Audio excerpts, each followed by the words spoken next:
Thank you very much for the kind introduction. I'm very honored to have this opportunity to participate in the conference entitled Unearthing Untold Story of World War II Later.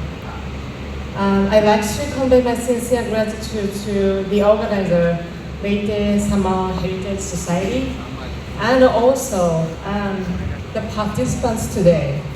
I'm very impressed that all of you still stay here for 8 hours from 8 in the morning, and most of you here, nobody, I say governor left home. Anyway, you stay here and concentrating on the stories and heritage, and also some histories unknown to, especially to me. Many of the stories I heard today was very new to me. And today, in this panel, I was given the title Comfort Women of Leyte. It is a big title for me because this is my first time to set on a foot on Leyte Island. And the best I can do is to share the resources we have received, collected also in the 30 years of redress movement in Japan for the survivors of comfort women. And please note that in today's presentation, I use the term comfort women and also comfort stations in quotation marks. Although there's no comfort for victim survivors, and the precise term is rape and sexual slavery, but I retain these terms which have historical significance, given that this euphemism was also used during the war. Let me first introduce the Women's Active Museum War and Peace. In short, WAP. WAP established in August 2005, focusing on violence against women in war and conflict situations, particularly the issue of Japan's military sexual slavery. The idea of establishing Women's Museum was first conceived by the late Yayori Matsuri, a journalist and a feminist activist. She was also the one who proposed and worked hard to bring about the Women's International War Crimes Tribunal on Japan's military sexual slavery, held in 2000, for which the victims, survivors, activists, lawyers, and scholars from 5 continents came together. The Women's Tribunal was a people's tribunal that tried Emperor Hirohito and several other high-ranking officials for crimes against humanity for their roles in Japan's military sexual slavery system. Proposed in 1998, voluminous testimonies and evidence were collected during the 3 years of preparation. When Yayori was diagnosed with terminal cancer in 2002, she willed her assets and the idea of creating a museum where the records of Women's Tribunal and all the evidence concerning the comfort women system could be preserved to be passed on to the next generation living in the perpetrator country, Japan. WAM opened a small corner of Tokyo in 2005 by the donations of mainly people in Japan, and we have kept operating the museum for 19 years, supported by more than 1,000 members through annual membership fees and donations. WAM is physically small, but our activities have expanded. We have related seminars during special exhibitions, published catalogs and books, developed libraries and archives, and carry out actions and advocacy work, especially to the UN human rights bodies. We also conduct research and post the result on our website so that not only scholars but also ordinary people in Japan have a chance to look at the records and the documents related to sexual crimes the Japanese military committed during World War II. Now I'd like to briefly give you an overview of Japan's military sexual slavery system and how those untold stories were unearthed. First of all, I'd like to show the map of comfort stations, visualizing the magnitude of Japan's military sexual slavery system during World War II. The location of comfort stations have been identified from official documents, as well as the testimony of survivors, former soldiers, and eyewitnesses. Historians, including Yoshimi Yoshiaki and Hayashi Hirofumi, played a big role in locating these official documents from the archives, and activists and supporters in each country documented the testimonies of survivors. You see the yellow line. This shows the outer limit of the territory invaded by the Japanese military. The map illustrates that the practice of Japanese military sexual slavery was widespread throughout the Asia-Pacific region until Japan's defeat in 1945. The victim survivors who have testified come from many different countries and regions, including North and South Korea, China, Taiwan, the Philippines, Malaysia, Indonesia, the Netherlands, East Timor, Papua New Guinea, and Japan. The comfort station locations identified from official documents or witness accounts include Myanmar, Thailand, Vietnam, Cambodia, Singapore, India, Guam, Palau, and other southern islands. Tens of thousands of women and girls were illicitly recruited, often by deception or sometimes by outright use of force, and forced to serve as sex slaves to the Japanese military. After Japan's defeat, the women and girls were released or abandoned. But for nearly all, life began with struggle against poverty, physical disease, psychological trauma, and community alienation. On August 14, 1991, Ms. Hak-sun Kim of South Korea heard on TV that the government of Japan had stated comfort stations had been run as private brothel with no involvement of the government or military of the time. This motivated her to come forward as the first survivor to testify about her experience at the hands of Japan's military and to file a lawsuit against the Japanese government in December of that year, seeking an apology and compensation. The news of Kim's coming out spread across Asia, encouraging the survivors to come forward. The first Filipino survivor who broke the silence was Maria Rosalina Henson. Responding to a call from the Comfort Women Task Force formed in 1992. She was born in Pasay, Luzon Island in 1942.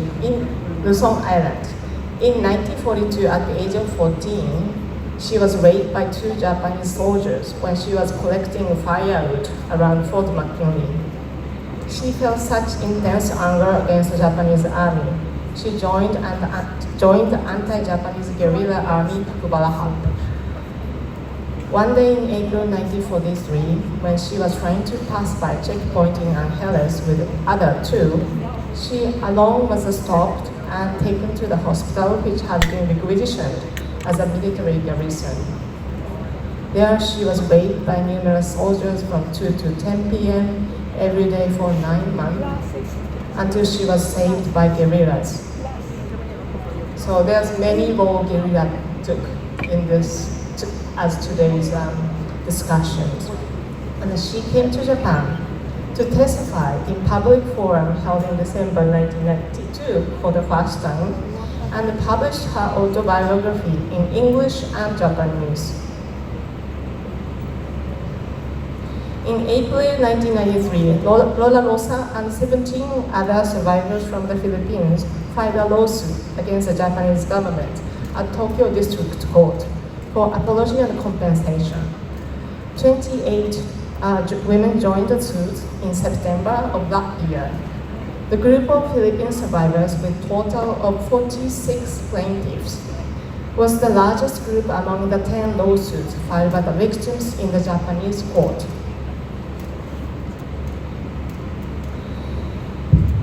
Two survivors victimized in Leyte joined the lawsuit: Cristina Alcobel and Andresa Fernandez. Lola Cristina from Tacloban was 14 years old when she was taken to the San Jose garrison in 1942. She had to work during the day and was raped under a tree at night. She testified there were 30 other Filipinos held in the same garrison. She managed to escape in 1944. Lona Andressa from Ormoc. She was when she was 14 years old, and she was captured by Japanese army in November 43. She was taken to the Japanese garrison in Trisayang village, if I am correct, and raped and kept by officer Tanaka. She escaped after 10 days by crossing the river with the other two girls.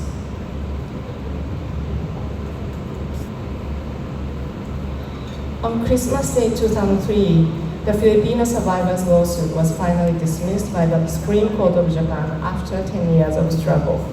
The 9 other lawsuits by the victims from other countries were also finally dismissed by 2010 on technical grounds such as the statute of limitations. Established in August 2005, WAM has held special exhibitions almost every year, focusing on the survivors of each country and region in Asia, making the best use of a very small exhibition space. The 9th exhibition held in 2011 focused on the Philippines, entitled "The Lolas Stand Up" from the trampled islands of the Philippines. This is a map of comfort station in the Philippines with the survivors' portraits and some photos of the sites published in our exhibition catalog. According to the Liga Filipina, our support group affiliated to Gabriela, there are supposed to be 12 victims from Leyte who came out. Besides the 2 already mentioned, we were able to obtain detailed testimonies of 2 other victims. One is Priscilla Baltonico and the other is Remedios Felias. Both of them were captured in Brown and sexually enslaved in or near the elementary school, which was requisitioned as a Japanese military garrison there. Lola Priscilla was 17 years old when she was taken to the garrison. Her sister was raped and killed. She was forced to work to build an airfield during the day and was raped in the school at night. Laura Remedios was very good at drawing and embroidery. Instead of writing, she used embroidery quilt to weave her story. And I think many of you already look at this quilt. Laura Remedios was born in Brown in 1928 as the 4th child in the family. In 1942, when she was 14 years old, Japanese troops raided her village. As all villagers scattered to escape, she was also running away, but caught on the barbed wire. Japanese soldiers found her, slashed her face, hit her with the butt of rifle, and raped her. She was dragged to the garrison, tied to a tree, and beaten with a whip while she was still bleeding from the injury in the leg caused by the wire. The Japanese troops were stationed in the nearby school building when she had to cook and wash during the day and was raped at night. Finally, the US military came and Japanese soldiers were bombed and killed. After the war, Remedios married a local man, but he left her after learning that she had been raped before marriage. Remedios moved to Manila and she got married again, this time to a man who did not mind her past and had 4 children. This is her drawings too, and these drawings and detailed explains were translated into Japanese and English and published as picture book in Japan in 1999. The embroidery show you was a gift to Miss Chieko Takemi, the one here, she's a journalist who helped her to publish the picture book. And we would like to donate to the book, The Hidden Battle of Leyte. This one is in English and Tagalog and Japanese. And as you talked about, and also the governor was also talking about in this morning, that decolonizing the museum and decolonizing the history is very needed in this 21st century. And this book should be here in Leyte. So I hope that it can be kind of kept in the library or museum that is going on to see that all the people, all the students here can see and read in the future soon. Thank you. This is from Chieko too, because this is the one Chieko Takemi published. She made a publisher. She started a publisher in order to publish this book, she said. And the Lola Remedios passed away in 2004 in Manila, but her embroidery, her quilt, is traveling around the world. The embroidery was exhibited not only in Japan at Guam and in Hiroshima, but also at museums in 3 different cities in Germany, such as Dresden. This is very big museum, I think the provincial state